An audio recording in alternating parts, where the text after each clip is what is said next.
que la solución de un sistema, ¿sí? Como ven, todas mis clases son como un pupurrí de temas donde fuimos metiendo en la bolsa un poquito de cada cosa. Déjeme ver si empezó a grabar. Perfecto. Bueno. ¿Cuál es la motivación para lo que empiezan a surgir todos estos teoremas? ¿Sí? Básicamente,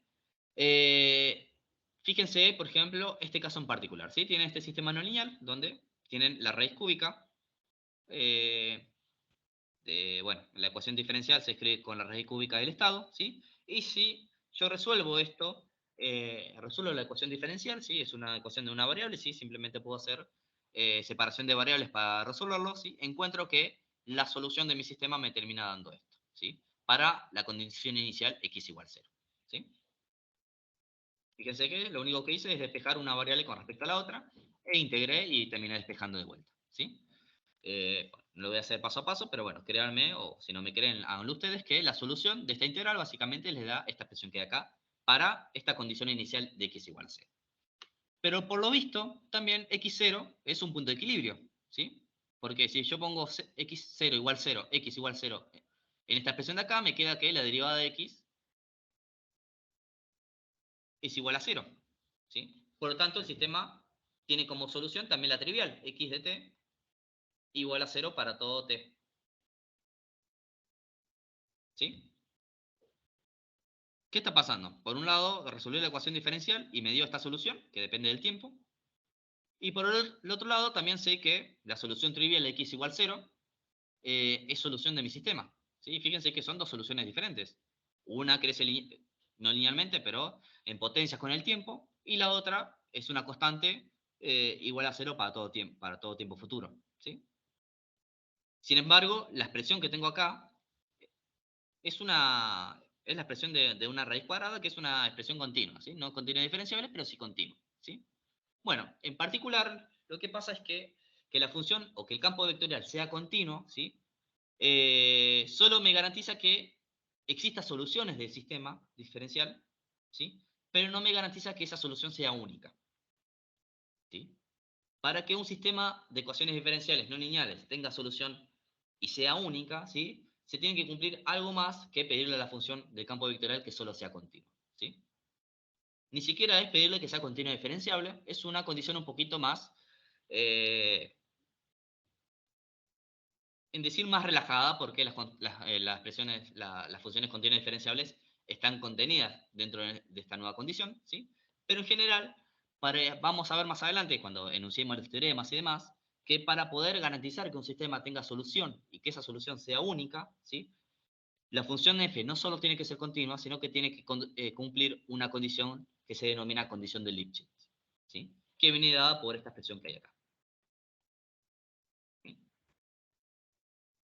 Después hay unos matices, dependiendo si la solución y unicidad es global, es local y otras cuestiones, que lo vamos a ir desglosando a poquito.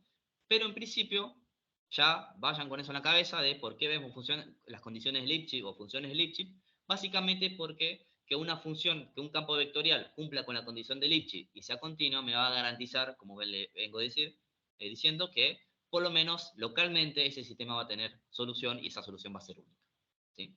Y evitar problemas que tengo acá, donde una misma ecuación diferencial tiene dos soluciones posibles, que para cualquier sistema físico que ustedes estén analizando, determinístico por lo menos, es algo bastante chocante y que en la práctica les va a traer bastante dolor de cabeza si se tienen que enfrentar con estas cosas, ¿sí? Por ahí no es un problema del sistema físico en general, sino del modelo matemático que están utilizando para describir el sistema físico, pero de todas formas, cuando utilicen estas ecuaciones diferenciales para describir el sistema físico, van a empezar a tener inconvenientes, ¿sí? Por lo tanto, empiezan a aparecer una serie de exigencias a la función de campo vectorial, en particular a, bueno, los modelos matemáticos que después van a describir mis sistemas físicos, para que las funciones del campo vectorial cumplan para que, bueno, no se rompa la matemática básicamente del análisis de los sistemas físicos, ¿sí? Bueno.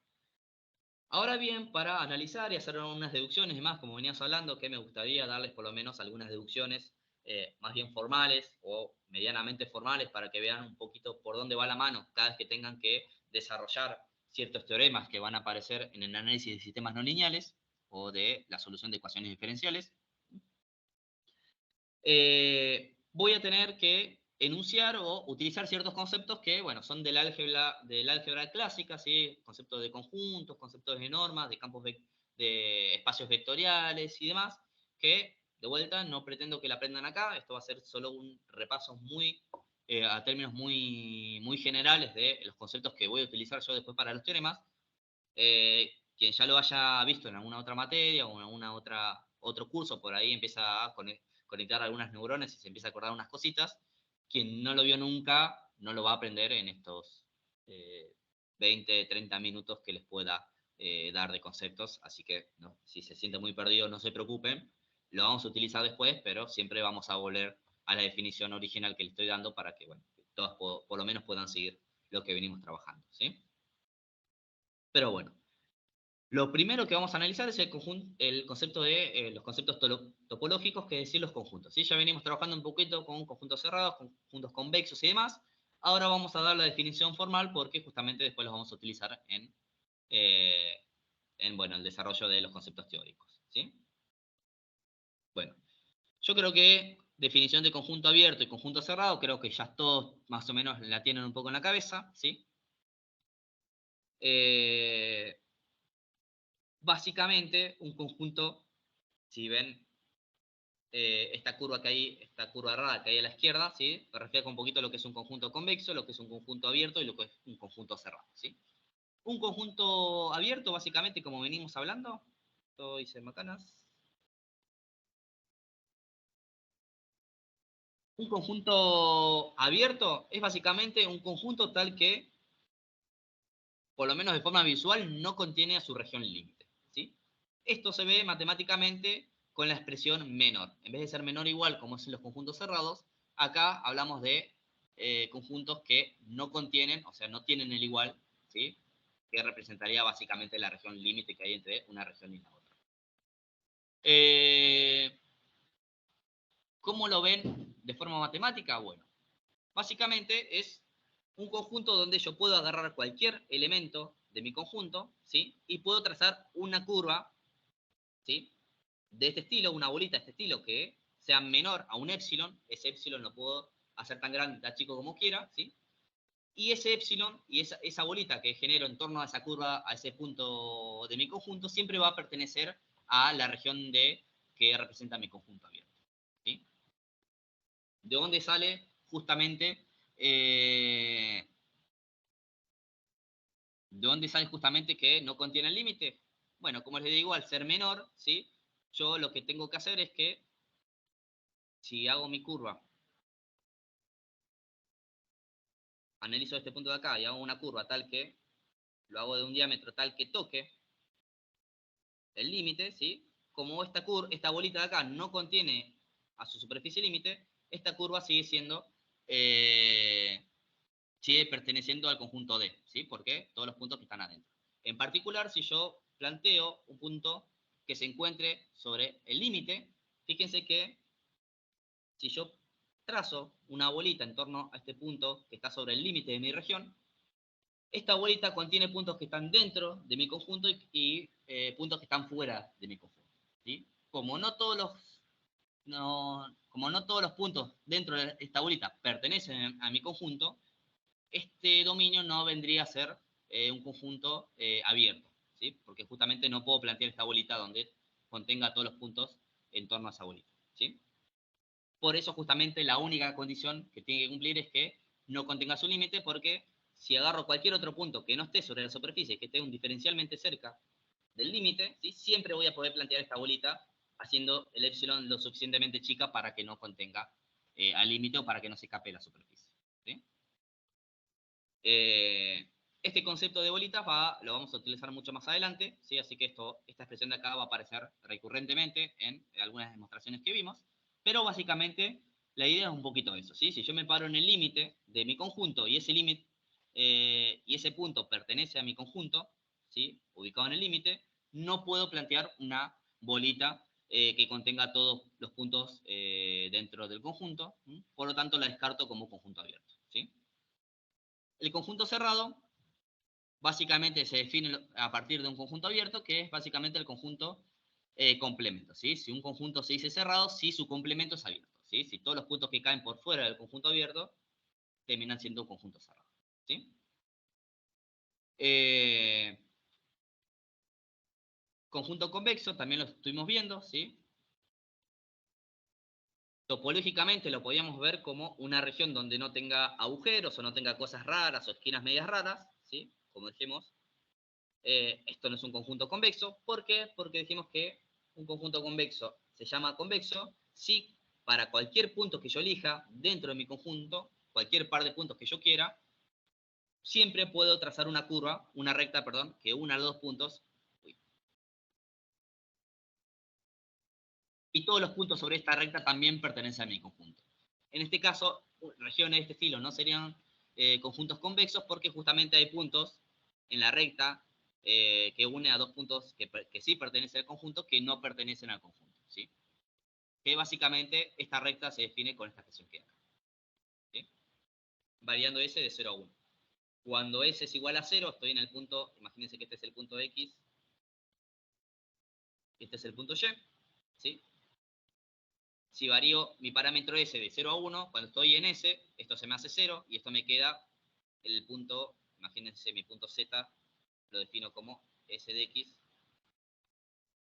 más 1 menos S por Y, ¿sí?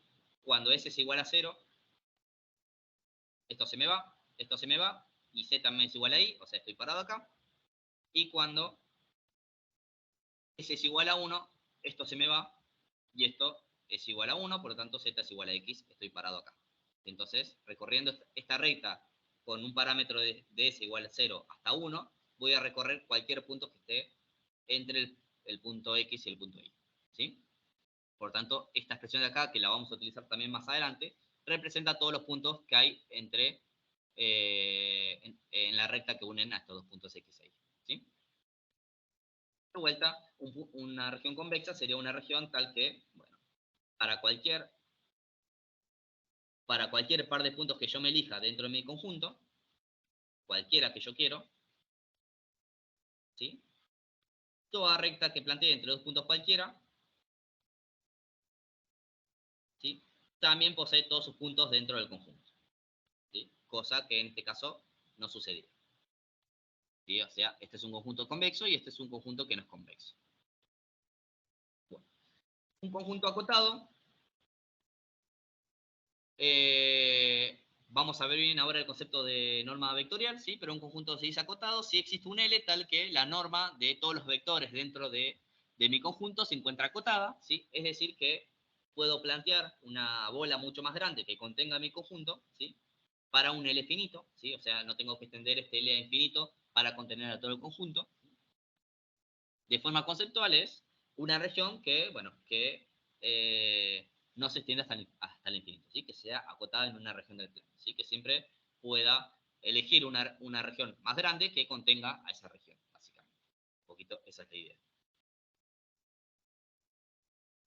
Y bueno, se dice que un conjunto es compacto si es cerrado y acotado, que es, por ejemplo, un conjunto compacto es lo que necesitamos para el teorema de Poincaré-Bendixson, ¿sí? Que sea cerrado y que sea acotado, ¿sí? O sea, que siempre haya un conjunto mayor que contenga ese conjunto D, ¿sí? Y que el conjunto contenga dentro de sus puntos internos a la superficie límite que delimita al conjunto D, ¿sí? Bien. Bueno. Bueno, normas vectoriales y matriciales, sí, entiendo que algunas veces en su vida se han cruzado con alguna norma, lo han utilizado. En general nosotros estamos habituados en la normalidad del cotidiano a utilizar normas euclidias, ¿sí? Que son las normas que para cuestiones físicas en general definen distancias reales que solemos utilizar en el cotidiano. Pero en general, para dos puntos cualquiera, hay infinidad de normas que nosotros podamos plantear bueno, para medir distancias de diferentes maneras, ¿sí? No solo de distancias físicas más cercanas, sino que, bueno, hay otros conceptos de distancias más bien abstractos, ¿sí? Que por ahí no tienen su relación con la realidad, por lo menos a simple vista, pero que matemáticamente por ahí facilitan mucho las cosas el usar una norma con respecto a otra y vamos a ver después que hay cierta relación entre una norma y la otra, entonces sirve bastante, es bastante importante plantear diferentes normas para un espacio vectorial en general, como vamos a ver más adelante, porque vamos a empezar a poder elegir qué norma utilizar según nos convenga más para los cálculos, ¿sí? Entonces, vamos a terminar usando después las normas que nos faciliten más las cuentas, pero para eso tenemos que conocer que existen más de una norma, ¿sí? No solo la norma euclidia que solemos utilizar para medir distancias, ¿sí? En particular, sí se denomina norma vectorial a cualquier función, ¿sí? Que en general la denominamos de esta manera, ¿sí? Dos rayitas, el vector, dos rayitas, que básicamente transforma un vector en un escalar, ¿sí? Y que no solo es una función vectorial, sino que cumple con determinadas propiedades, ¿sí? Bueno, que siempre su resultado da mayor o igual a cero, ¿sí? Donde la única condición de que de cero es cuando tengo el vector nulo en mi sistema. Bueno, cumple la desigualdad triangular en relación a la suma y, bueno, cumple las condiciones de producto por un escalar, ¿sí? Las normas más conocidas y la que en general vamos a utilizar y se encuentra más comúnmente en la literatura son las normas del tipo P, ¿sí? Donde se define de forma genérica para normas tipo P1, tipo P2, P3, P4 hasta P infinito, ¿sí? De esta manera, ¿sí? Donde, dependiendo qué norma utilice, varía esto que hay acá, ¿sí? Fíjense que, por ejemplo, para la norma P igual a 1 tenemos simplemente la suma de valores absolutos de las componentes del campo vectorial, ¿sí? Fíjense que acá tengo mi campo vectorial, que lo pueden ver como un vector, perdón, mi vector, que tiene sus componentes x1, x2 y lo que sea. Si es un vector en el espacio R2, tendrá dos componentes, x1 y x2, como lo vamos a utilizar en su mayor medida. Y básicamente, como decimos, la norma 1P, ¿sí? Se define como la sumatoria del valor absoluto de cada una de estas componentes, ¿sí? Entonces, la norma, si esto es el vector x, la norma del vector x1 simplemente es la suma del valor absoluto de x1 más el valor absoluto x2. Y para entender un poquito qué está haciendo esta norma en general, ¿sí? Lo que podemos plantear es qué pasa en una bola equidistante para la norma 1. Es decir, una bola, ¿sí? Tal que cualquier vector sobre esa bola cumple que la norma de x es igual a 1. La norma de x igual a 1 es igual a, perdón, a 1. ¿Sí? Podemos plantear esta bolita, ¿sí? Diciendo, bueno, yo quiero ver cuáles son todos los vectores que están equidistantes con respecto a la norma 1 en mi sistema. Y si planteamos esta bola para la norma 1, básicamente en el espacio, o en el plano estados, terminamos viendo algo como esto, ¿sí? Todos estos puntos que aparecen en este triángulo, ¿sí? En este triángulo, en este prisma, ¿será? Tienen como resultado, ¿sí? Cualquier punto que yo elija, acá, acá, acá, acá, cualquier punto que yo elija y le calcule la norma, 1 de ese punto, da como resultado igual a 1. ¿Sí? Por lo tanto, esta forma de prisma, para la norma 1, corresponde a una región equidistante, ¿sí? O sea, para esta norma en particular, este punto de acá está a igual distancia que este punto. Bueno, sí, este punto de acá. ¿Sí? Estos dos puntos tienen igual distancia entre sí para lo que respecta a la norma 1. ¿Sí? Fíjense que es una definición más bien abstracta. En general, la norma 2 es un poquito la que están más habituados a utilizar, que define distancias como es más bien conocida, ¿sí? Con la norma euclidia, ¿sí? Que se define como raíz cuadrada de la suma cuadrática de los valores absolutos. ¿Sí? Esto que ven acá, la norma 2, en general, si planteo una norma equidistante o los puntos equidistantes para esta norma, me da lo que ya conocemos que es básicamente una circunferencia. ¿Sí? Donde, para esta norma en particular, cualquier punto que esté sobre esta circunferencia, se me fue el punto, cualquier punto que esté sobre esta circunferencia para esta norma, norma 2, está equidistante entre sí. ¿Sí? Con norma igual a 1. ¿Sí? Y la otra más común que se suele hacer, esta se suele usar bastante y la vamos a recurrir bastante a utilizar, Y la otra norma que suele ser bastante común cuando lo ven en los libros es la norma infinito, que básicamente es la máxima componente vectorial, dado un vector de n componentes, ¿sí? Me fijo cuál es, en valor absoluto, cuál es la componente de mayor valor, ¿sí? Y me fijo, bueno, justamente, y me quedo justamente con la componente de mayor valor o con el valor absoluto de esa componente, ¿sí? Y si lo vemos en el plano de fase, para la norma infinito de un vector, ¿por qué se me va? Para la norma infinito de un vector en el plano de estados, igual a 1, ¿sí? Cualquier punto que esté sobre este triángulo, este cuadrado, ¿sí? La tengo con los triángulos, está a un espacio, a una distancia equidistante con respecto al origen siempre, ¿no? ¿Sí? Fíjense que ahora el concepto de equidistante entre dos vectores empieza a ser un poquito más dependiente básicamente de la norma que esté utilizando, ¿sí? Uno por ahí, como les decía, está acostumbrado a utilizar la norma 2, pero para las cuestiones matemáticas a veces es igual usar cualquiera de estas normas, infinito, norma 1 o norma 2, ¿sí? Por lo tanto, uno termina utilizando la norma que les es más conveniente, ¿sí? ¿Por qué decimos que, o por qué estoy diciendo que un poquito es indistinto? Bueno, porque hay una propiedad en particular que se cumple para las normas P, que dice que todas las normas P son equivalentes entre sí, ¿sí? Implica que, dado dos normas, eh, vamos a poner otras palabras más que la definición formal para que se entienda un poquito, si hay un vector que está acotado en una norma en particular, es decir, por ejemplo, yo tengo un vector, le calculo la norma 2 a ese vector, ¿sí? Imagínense que el vector es una función dependiendo del tiempo, como quieran, ¿sí? Por ejemplo, la solución temporal de mi sistema, y encuentro que ese vector está acotado para la norma 2, entonces sé con certeza que también va a estar acotado para cualquier otra norma P, ¿sí? O sea, si yo encuentro que un vector está acotado para la norma 2, también sé con certeza que ese vector va a estar acotado para la norma infinito, para la norma 1, para la norma 38, ¿sí? Todas las normas P son equivalentes entre sí. ¿De qué me sirve esto? Que si yo necesito acotar mi sistema, ¿sí? Para, bueno, llegar a una condición en particular, que después lo vamos a utilizar más adelante, me es indistinto acotarlo con la norma 2, que es la que uno está más acostumbrado a tratar, que acotarlo con la norma infinito, con la norma 1, con la norma que más les convenga, ¿sí? ¿Por qué? Porque si yo encuentro una cota para la norma de infinito, sé que la norma 2 también va a estar acotada, ¿sí?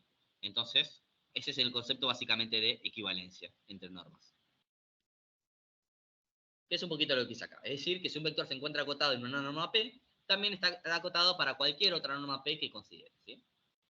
Podremos utilizar entonces la norma que más nos convenga para acotar un sistema, ¿sí? Siempre que de vuelta, siempre que tenemos que encontrar la cota de alguna variable, ¿sí? Lo podemos hacer en cualquier norma que nos facilite las cuentas, básicamente, ¿sí? Y esto formalmente se describe otra vez, bajo estas condiciones, bajo esta representación, ¿sí? Si yo descubro que la norma B está acotada, ¿sí? O sea que la norma B de un vector es menor a L, ¿sí? Yo sé que la norma A también va a estar acotada porque va a estar acotada por C1 por L, básicamente. Esto va a ser menor a C1 por L. C1 por L. Y lo mismo en la inversa. Si yo sé que la norma A está acotada, entonces la norma B también va a estar acotada, ¿sí? En general no me importa tanto el valor de esa cota, sino me importa saber que esa cota existe, ¿sí? Por lo tanto, eh, este concepto de equivalencia es algo bastante fuerte que lo vamos a utilizar bastante seguido. De vuelta, esto lo comento muy rápido. Después, cuando volvamos a utilizar estos conceptos, sí vamos a entrar un poquito más en detalle, ¿no? Bueno, así como se define normas para vectores, también se define normas para matrices. En particular, las que nos interesan, nos vamos a utilizar más adelante, son las normas matriciales inducidas, que se llaman, ¿sí? Que es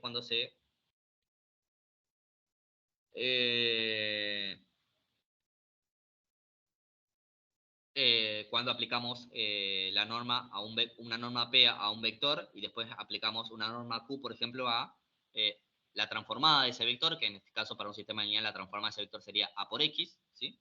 Entonces, la relación de esas dos normas, ¿sí? Me da la norma inducida PQ, ¿sí?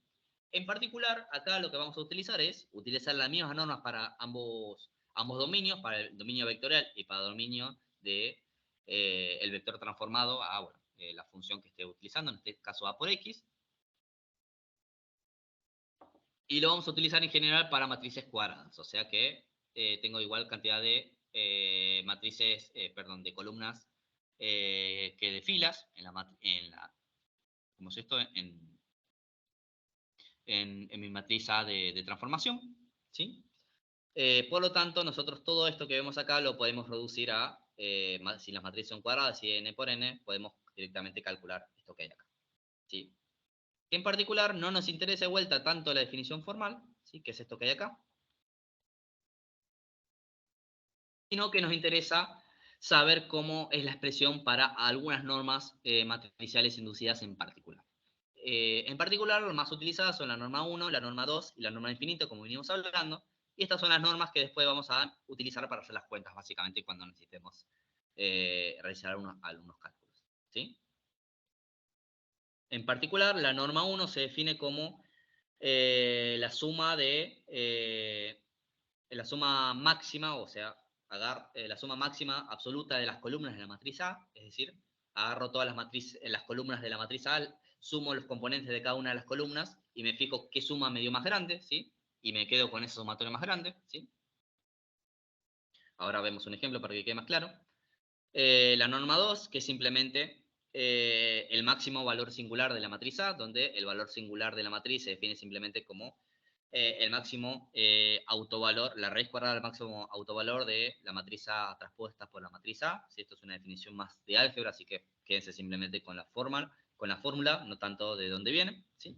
Y la matriz inducida a infinito, la norma A infinito, es muy parecido a la norma 1, solamente que ahora nos quedamos con la suma absoluta de las filas de la matriz A, ¿sí?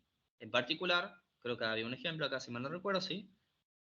Más allá de los conceptos de normas matriciales y demás, que de vuelta vamos a usar cosas muy pequeñitas, no nos vamos a meter mucho en detalle, nos va a servir simplemente cuando necesitemos calcular, acotar ciertas variables de nuestro sistema, por lo tanto nos va a interesar más la cuestión práctica, ¿sí? Cómo calcular la norma inducida de la matriz A1, cómo calcular la norma infinito y cómo calcular la norma 2, ¿sí? Fíjense que acá hay un ejemplo para la misma matriz, el cálculo de las tres diferentes normas que venimos hablando, ¿sí? Esta una matriz que me genera acá.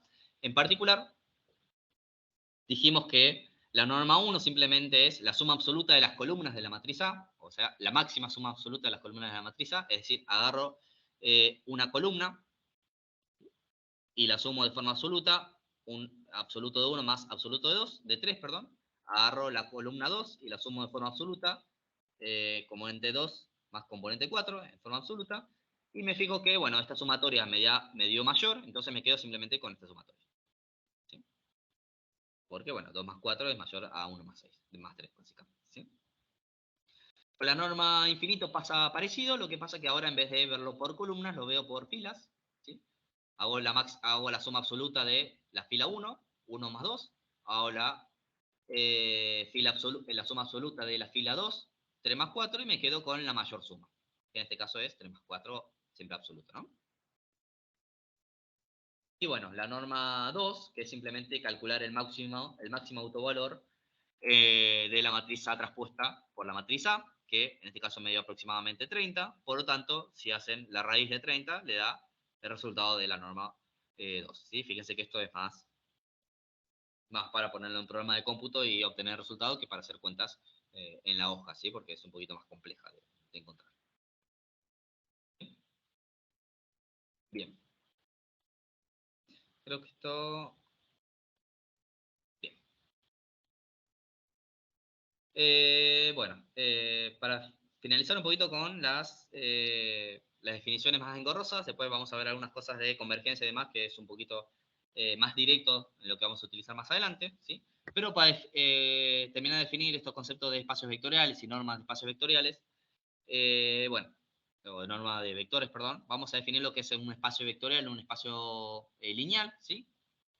Que básicamente un espacio vectorial es un conjunto de elementos, que llamamos básicamente vectores, en donde se encuentran definidas ciertas operaciones, que son las operaciones de suma y multiplicación por un escalar, ¿sí? Que bueno, el escalar se define sobre un conjunto particular que se llama cuerpo del espacio vectorial, que en este caso lo defino con la matriz K, perdón, con el símbolo K. Es un conjunto de elementos donde se encuentran definidas las operaciones de suma y multiplicación por un escalar y que cumple ciertas propiedades, ¿sí? Como lo que pasaba con las matrices. Estas propiedades, bueno, son las de los sistemas lineales que ya conocen, ¿sí? Bueno, asociación, vector unitario, multiplicación por vector nulo, bueno, distributiva y demás. Cosas que ya un poquito saben, conceptual, definido de forma formal para un espacio vectorial. No nos interesa tanto el espacio vectorial en sí, sino lo que nos va a interesar es el espacio vectorial normado, ¿sí? Que básicamente es ese conjunto de elementos que tienen operaciones de suma, multiplicación y ciertas propiedades, ¿sí? Al cual se le define una norma vectorial en particular, ¿sí? O sea, básicamente yo agarro una norma cualquiera, por ejemplo la norma 2, la asigno a mi espacio vectorial, ¿sí? Y digo que ese espacio vectorial es normado con norma 2, por ejemplo, ¿sí?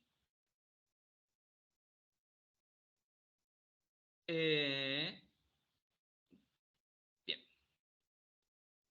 Bueno, acá hay un ejemplo, ¿sí? Por ejemplo, los espacios euclidios son espacios vectoriales donde la norma asociada es el producto interno de un vector, ¿sí? Que es lo que uno típicamente suele hacer digamos, cuando analiza sistemas físicos más clásicos, ¿sí?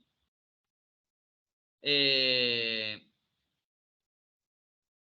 bueno, en el espacio euclidio los vectores, ¿sí? Tengo un vector 1 y un vector 2, ¿sí? Yo puedo hacer la suma de estos vectores, que es la suma básicamente de componente a componente de cada uno de estos vectores, ¿sí? Y puedo también multiplicar a este vector por un escalar, ¿sí? Todas las operaciones que ya saben y que han trabajado cuando han trabajado con, bueno, algo relacionado con el álgebra lineal, ¿sí? Y también puedo aplicar el producto interno entre los vectores, ¿sí? O el producto punto, por ahí más conocido, ¿sí? Entre los vectores, que es básicamente eh, la sumatoria del producto de componente a componente de cada una de estas matrices, ¿sí? Fíjense que esto me da como resultado un escalar, ¿sí? Esto me va terminando un numerito.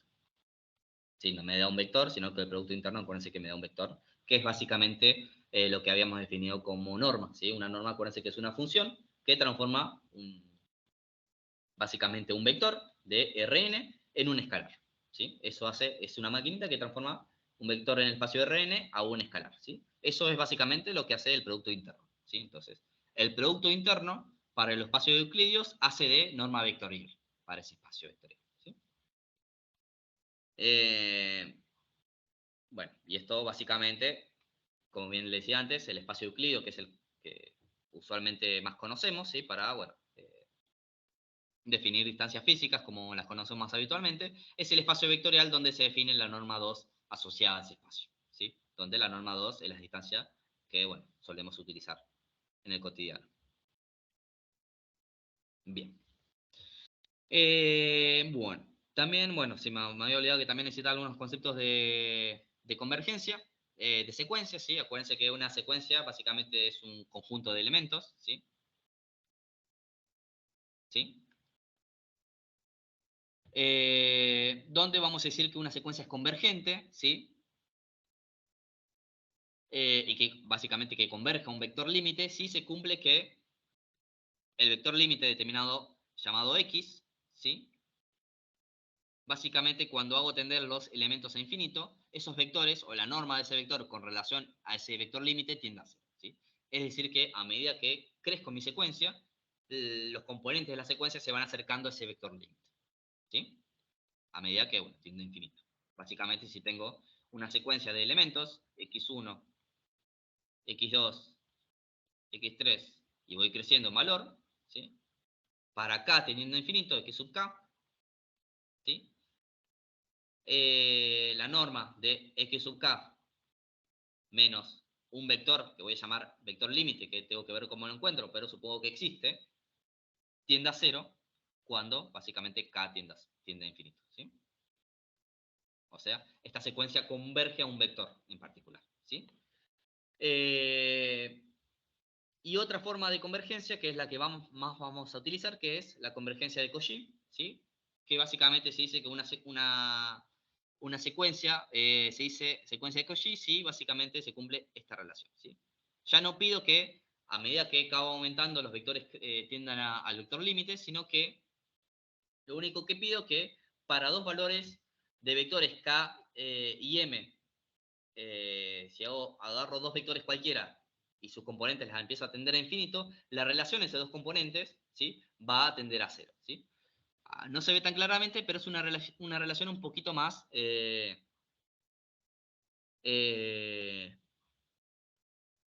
más relajado, más fácil de detectar, que después vamos a utilizar bastante, ¿sí? Básicamente, de vuelta, dado dos vectores, ¿sí?, ya no pido que la componente K de mi secuencia tienda al vector límite, sino que lo único que digo es que a medida que yo agarro dos vectores cualquiera y esos vectores los tomo tan alejados como quiera, ¿sí?, valores de K y M de mis componentes de mi secuencia que yo elija, ¿sí?, y hago la resta, ¿sí?, a medida que voy teniendo más los valores a componentes a infinito, ¿sí?, esa relación, ¿sí?, entre los dos vectores de una misma secuencia tiende a cero, básicamente, ¿sí? Fíjese que acá no estoy diciendo que existe un vector límite, ¿sí?, sino que digo que a medida que aumento las componentes vectoriales, la relación entre las componentes tiende a cero, ¿sí? Es un poquito diferente la secuencia, ¿sí?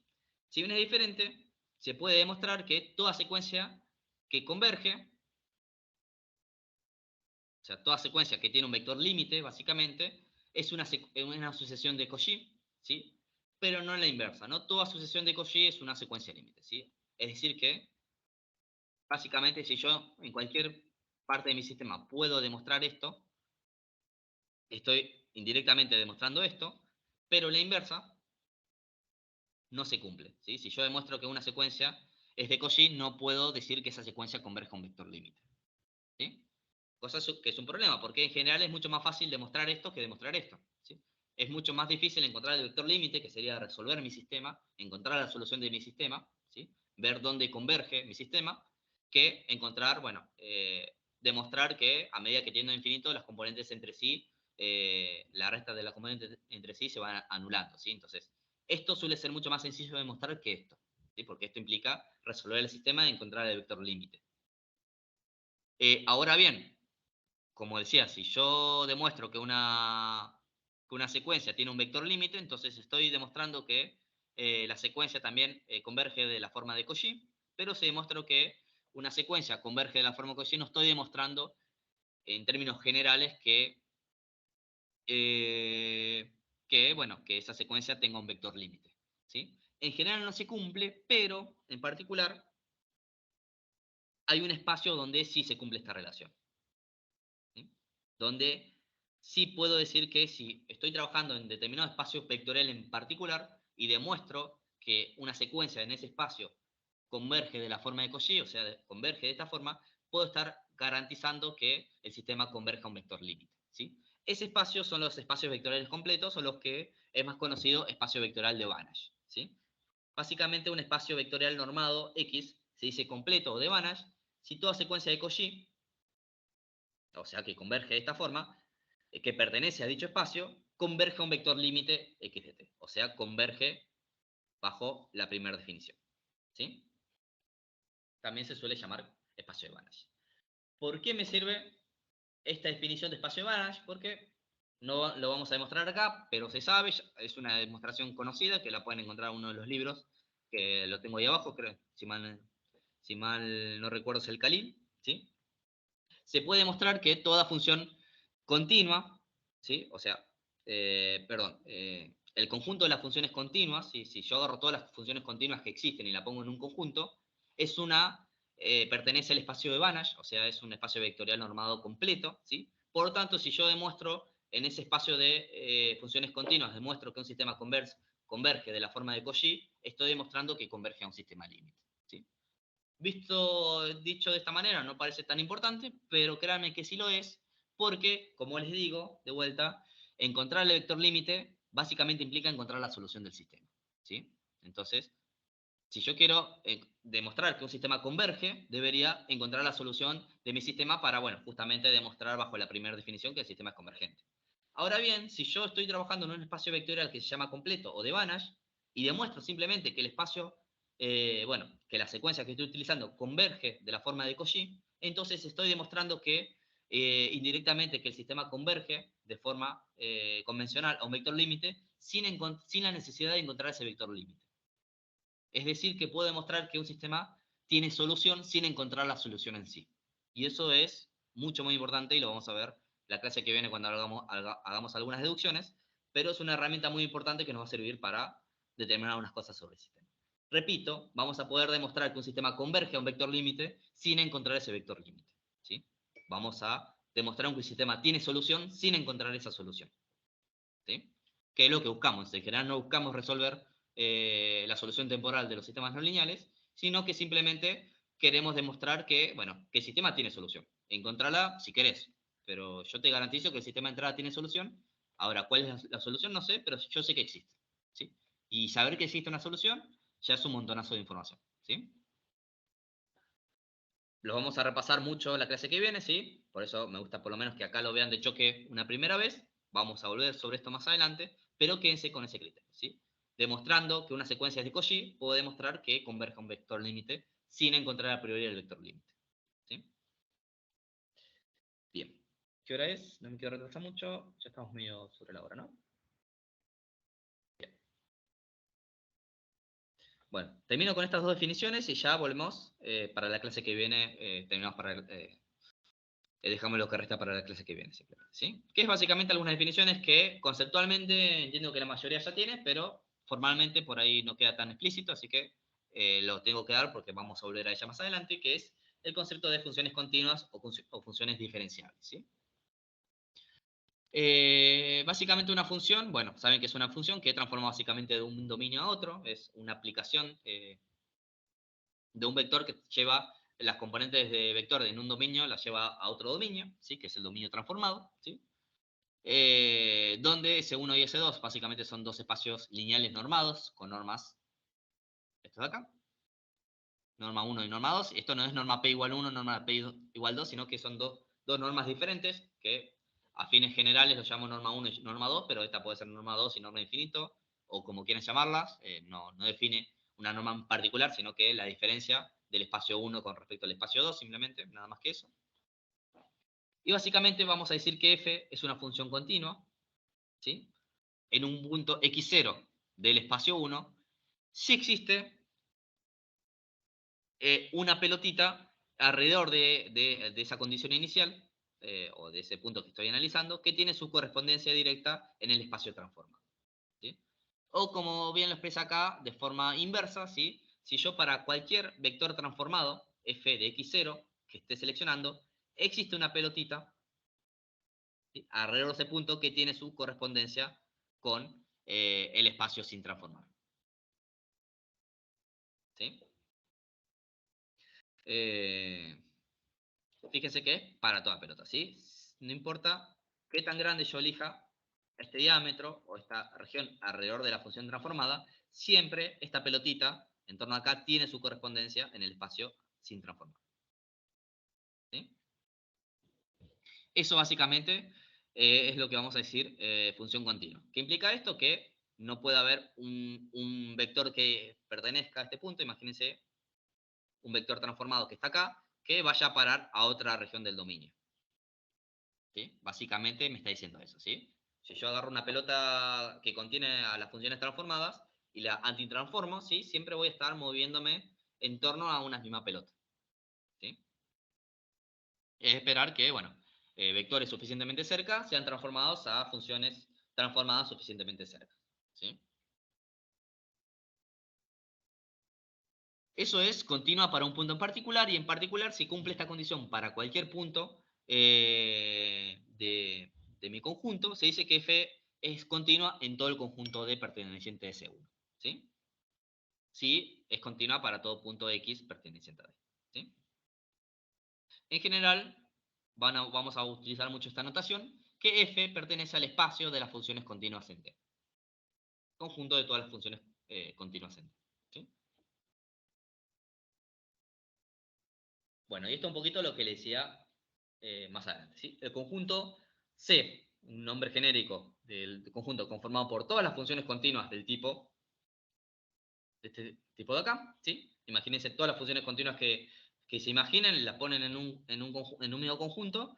Ese conjunto de todas las funciones continuas es un espacio de Banach, ya que se puede demostrar que toda secuencia perteneciente a ese conjunto, o sea, me agarro secuencias de funciones continuas y bueno, las ordeno de forma secuencial, converge converge a una función que pertenece también a un vector del mismo conjunto, ¿sí? Es decir, que tiene su función límite, por así decirlo, ¿sí? Esa demostración, si la quieren ver en detalle, si está en el Cali, en esta página de acá. Creo que esto es para la edición 3, si mal no recuerdo, ¿sí? No nos importa tanto la deducción formal de esto de acá, ¿sí? No importa qué sucede, ¿sí? Que el conjunto conformado por todas las funciones continuas es un espacio de Banach. Es decir, que si yo demuestro que un conjunto de funciones continuas converge de la forma de Cauchy, estoy demostrando que indirectamente, sin encontrar la función límite, que converge a una función límite, ¿sí?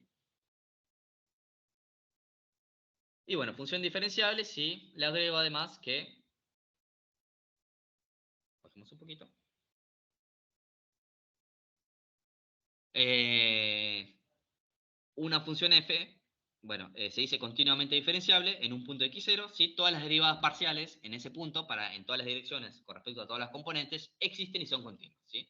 O sea, si yo derivo o si calculo el jacobiano si quieren, todas las derivadas existen y son continuas, en x0 por lo menos. De vuelta, una función es continua diferenciable en un conjunto D si cumple esta condición para todos los puntos dentro de ese conjunto D.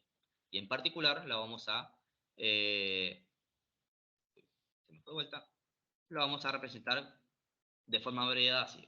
La función f pertenece al conjunto de todas las funciones continuas diferenciables. El 1 implica diferenciables de orden 1, ¿sí? En el conjunto D. ¿Sí? Continuas diferenciables de orden 1 en el conjunto D. ¿Sí? Bueno, ya saben que la matriz que tiene todas las componentes de las derivadas parciales evaluadas en x0 se llama la matriz jacobiana f evaluada en x0, que es con lo que venimos trabajando básicamente, ¿sí? Básicamente yo debería mostrar que esto es continuo, que esto existe y es continuo para todos los puntos de mi dominio D para demostrar que una función es continua diferenciable, ¿sí? Bien. Bueno, les tiro esta definición de función de Leibniz y después volvemos a eso, pero bueno, por lo menos para que quede, ¿sí? Y terminamos con esto de acá, que es lo que vamos a ver primero en la clase que viene.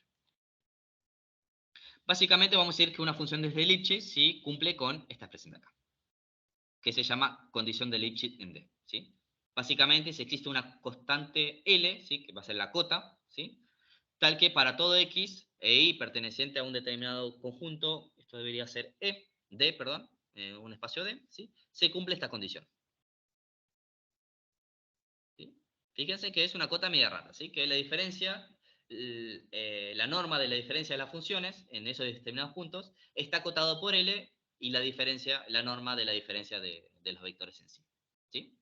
En particular, si este D se extiende a todo el espacio de estado, se dice que es globalmente Lipschitz, ¿sí?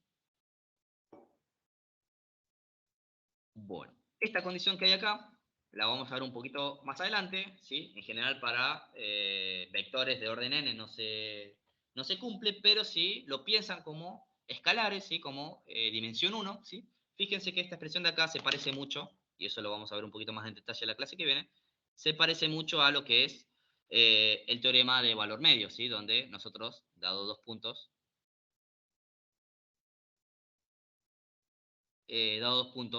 cualquiera de una función, ¿sí?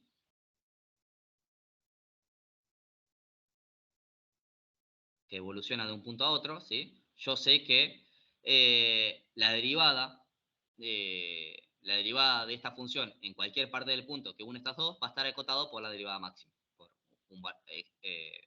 la derivada en algún punto en particular, ¿sí? Donde se produce la derivada máxima, básicamente, ¿sí? Básicamente que si la función se va, en algún momento tiene que volver al punto para poder pasar de un punto a otro, ¿sí? Esta expresión es muy parecida acá, donde L en este caso sería la cota de la derivada máxima, ¿sí? No sé si les recuerda un poquito esta expresión a lo que es el teorema de valor medio. Lo vamos a ver un poquito más para que se entienda de dónde sale esta expresión. Pero entiendan que pedir la condición de Lipschitz básicamente pone en juego un montonazo de funciones que no son diferenciables, que igual más adelante vamos a ver que igual poseen, o podemos decir que tienen soluciones únicas, que tienen soluciones y que esas soluciones son únicas, sin necesidad de que sean funciones continuas diferenciables. Solo con pedir que sean funciones continuas y que sean funciones que cumplen la condición de Lipschitz, basta. En general, vamos a ver que todas las funciones continuas diferenciables son funciones de Lipschitz. ¿Sí? Así que las funciones de Lipschitz es un conjunto más grande que contiene las funciones continuas diferenciables. ¿Sí?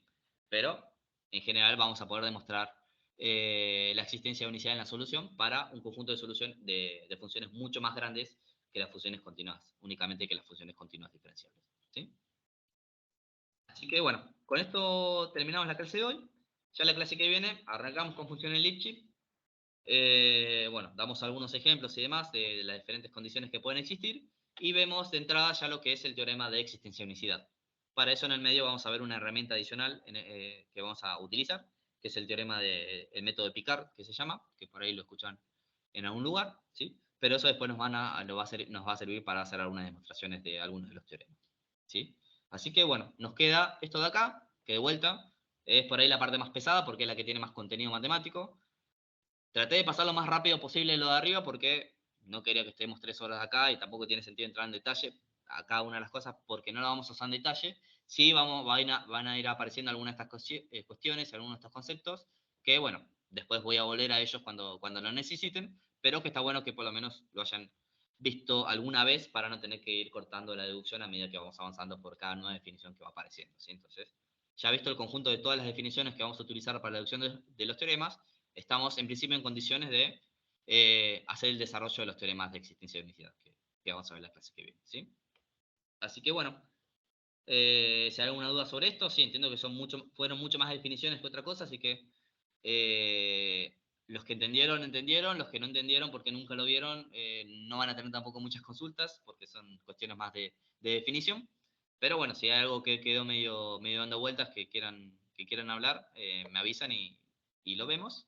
Si no, nos vemos ya el martes que viene. Que como les digo, entre mañana y pasado les voy a averiguar bien si esa aula está en condiciones de dar la clase mixta, de modalidad mixta, que implica parte presencial y parte virtual, para los que no pueden acercarse al aula puedan seguir siguiendo la clase de todas maneras.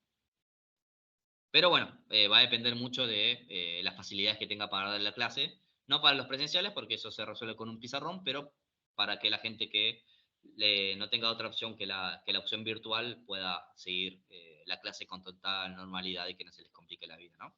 Que no es la idea. Bueno, quedo a su disposición. Si no tienen consulta, los libero. Si tienen consulta, acá estoy.